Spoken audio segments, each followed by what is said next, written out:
লাদাখবাসীর অনশনের সমর্থনে হিমালয় পাদদেশে দখলমুক্ত করতে এবং সুন্দরবনকে বাঁচাতে বিশেষ কর্মসূচি শোলের।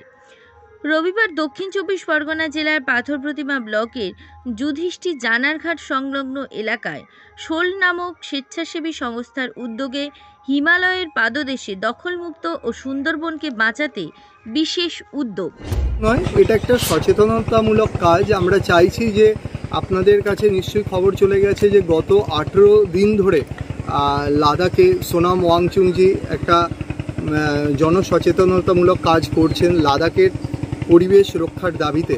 তো লাদাখের মূল সমস্যা যেটা হচ্ছে, সেখানে বরফ গলে যাচ্ছে। আপনারা জানবেন গত এক দশকে প্রায় 70% বরফ গলে গেছে, এবং এই বরফ গলার ফলে যেটা সবথেকে বড় বেশি চ্যালেঞ্জ হবে আমাদের এই প্রত্যন্ত গ্রাম এবং সুন্দরবন এলাকাতে, জলস্তর বাড়তে থাকছে।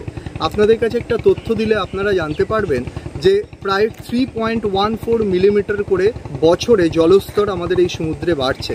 তো এটা একটা ভয়ঙ্কর পরিস্থিতি হচ্ছে, এবং যা বিশ্বের রেট, যা যেভাবে বিশ্বায়নের মধ্যে গ্লোবালাইজেশন হচ্ছে বা বিভিন্নভাবে বিভিন্ন উদ্যোগ তৈরি হয়েছে যেগুলো আমাদের উল্লেখ্য 370 ধারায় আইন রয়েছে কিনতে পারবে না, কিন্তু বর্তমানে আইনকে বুড়ো আঙুল দেখিয়ে বড় বড় ব্যবসায়ীরা লাদাখের বিভিন্ন এলাকায় দখল করছে, যার ফলে বিশ্ব উষ্ণায়ন হচ্ছে, বরফ গলে যাচ্ছে।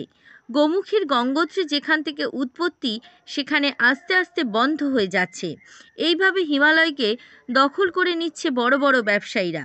এইভাবেই হতে থাকলে সব থেকে বেশি ক্ষতি হবে সুন্দরবনের, কারণ যেহেতু সুন্দরবন ভূপৃষ্ঠের সমুদ্রতল থেকে মাত্র 14 ফুট উপরে, যার ফলে বরফ গলে যে জল হবে সেই জল সুন্দরবন এলাকা প্লাবিত করবে। সুন্দরবনও বাঁচবে, কারণ লাদাখ যদি এই গ্লেসিয়ার যদি ভাঙতে শুরু করে তাহলে সেই পরিস্থিতি চলে আসবে, সুন্দরবনের উপরে এফেক্ট হবে এবং সারা ভারতবর্ষের উপরেই এফেক্ট হবে কিছু না কিছু। অতএব সবাই মিলে লাদাখকে বাঁচান, লাদাখের সাথে সাথে সুন্দরবনকেও বাঁচান, সুন্দরবনের মানুষ যাতে বেশি করতে পারে। হিমালয়কে রক্ষা করার দাবি নিয়ে লাদাখবাসী আজ 18 দিন অনশন শুরু করেছে। তাই লাদাখবাসীদের সমর্থনে এগিয়ে এলো শোল নামক সংস্থা। লাদাখ থেকে মূল গঙ্গোত্রী হিমবাহ, ওখান থেকে বরফ গলছে, গললে যে আমরা তো নিচে বাস করি, লাদাখকে মনে করে আমাদের ছাদ। এবার ওখান থেকে বরফ গলা শুরু হলে আমাদের সুন্দরবনে এসেই তো বেশি জমবে, সুন্দরবনের মানুষজনদের বেশি ক্ষতি। তার জন্য আমরা কি করছো তোমরা আজকে? আমরা প্রতিবাদ করছি যাতে সরকার আমাদের জন্য সেরকম কোনো প্রস্তুতি নেয়, আমরা যাতে ভালো থাকতে পারি। যুধিষ্ঠি জানারঘাট থেকে নৌকায় করে শোলের সদস্যরা পোস্টার হাতে নিয়ে ম্যানগ্রোভ জঙ্গলের ধারে প্রতিবাদে সরব হন। সৃজনশীলের রিপোর্ট, জেলার বার্তা।